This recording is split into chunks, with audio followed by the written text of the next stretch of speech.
7 करोड़ अस्पृश्य हिमालय को जमीन दोस्त कर सकते हैं।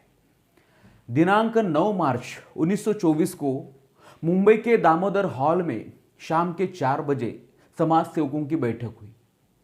डॉक्टर अंबेडकर ने सुझाव दिया कि संस्था को बहिष्कृत हितकारिणी सभा नाम दिया जाए और उसे मंजूर कर लिया गया। उन्होंने तय किया कि एजुकेट, एजिटेट एंड ऑर्गेनाइज, यानी लोगों को शिक्षित बनाओ, उनमें अपनी दयनीय स्थिति के प्रति आक्रोश पैदा करो और उनका संगठन बनाओ। यह इस सभा का घोष वाक्य तय किया गया। उसके बाद 20 जुलाई 1924 को संस्था की स्थापना की घोषणा की गई। बहिष्कृत हितकारिणी सभा के सदस्य बनाने का काम जोरदार ढंग से शुरू हुआ। सदस्यों की संख्या बढ़ने लगी। सभा की सारी जिम्मेदारी शिवतरकर के हाथों में थी। वे संस्था का काम काफी अच्छी तरह से चलाते थे।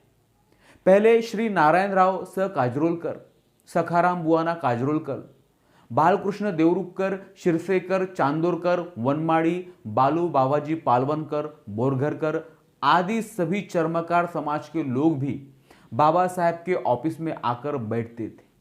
बाबा साहेब उनसे मुंबई के अस्पृश्यों के बीच का भेदभाव करना, लड़कों और लड़कियों के लिए हॉस्टल शुरू करना, शादी ब्याह और अन्य कार्यक्रमों के लिए विशाल हॉल का निर्माण करना, प्रेस खरीदकर अखबार शुरू करना आदि कामों की रूपरेखा उनके सामने रखकर उस पर उनसे चर्चा किया करते थे। ये सब बाबा साहब के कट्टर प्रशंसक थे। उनकी नाराजगी थी शिवतरकर को लेकर और उसकी कई निजी वजह थी। इसके अलावा शिवतरकर दूसरों से रूढ़ बर्ताव करते थे। इसे लेकर महार समाज के लोगों में असंतोष रहता था। इस बारे में एक बार ऑफिस में चर्चा हुई तो बाबा साहब ने शिवतरकर के विरोधियों से कहा, शिवतरकर हमेशा मेरे साथ रहते हैं और संस्था का हर जरूरी काम करते हैं। आप लोग उनका विरोध क्यों करते हैं?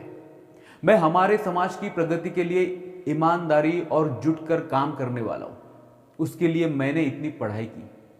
मैं अपनी ज्ञान शक्ति का उपयोग केवल अपने परिवार और जाति के लिए करने वाला नहीं हूं।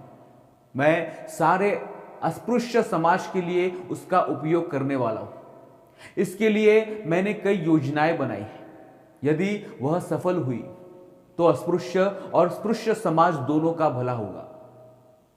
अस्पृश्य की समस्या बहुत विकट है। मैं जानता हूं कि मैं उनको पूरी तरह हल नहीं कर सकता, लेकिन मुझे विश्वास है कि उन समस्याओं को दुनिया के सामने लाकर उनकी ओर सारी दुनिया का ध्यान आकर्षित कर सकता हूं। अस्पृश्यता की समस्या यानी कि विशाल हिमालय है।